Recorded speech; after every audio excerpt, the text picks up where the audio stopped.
শনিবার দিন আমরা কয়েকজন মিলে চলে গেছিলাম নৈহাটিতে বড় মার কাছে। শুক্রবার রাতে হঠাৎ প্ল্যানিং করে শনিবার সকাল সকাল বেরিয়ে পড়েছিলাম আমরা মায়ের উদ্দেশ্যে, কিন্তু মেন সমস্যায় পড়েছিলাম স্টেশনে গিয়ে। জানতে পারলাম শিয়ালদা শাখার ট্রেন সেদিন রেল লাইনে কাজ করার জন্য বন্ধ ছিল।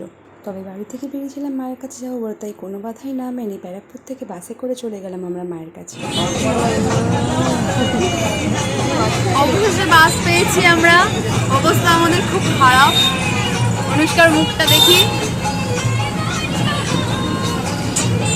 গোলের মুখটা একবার। জল চাই, জল। একটু সুন্দর হয়ে গেছে। ভগবান পরীক্ষা নিচ্ছে আমাদের। হাই গাইস, আমরা তো পৌঁছে গেছি।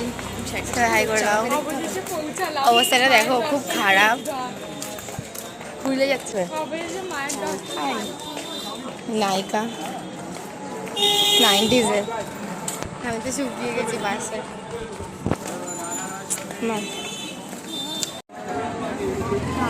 অবস্থা খারাপ হয়ে গেছে সবার মুখ থেকে।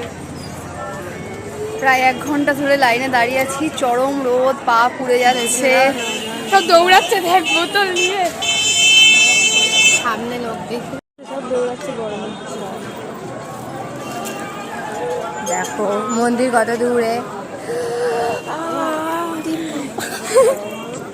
অনেক কষ্ট করে 1 ঘন্টা লাইন দিয়ে অবশেষে আমরা মায়ের দর্শন পেয়েছি।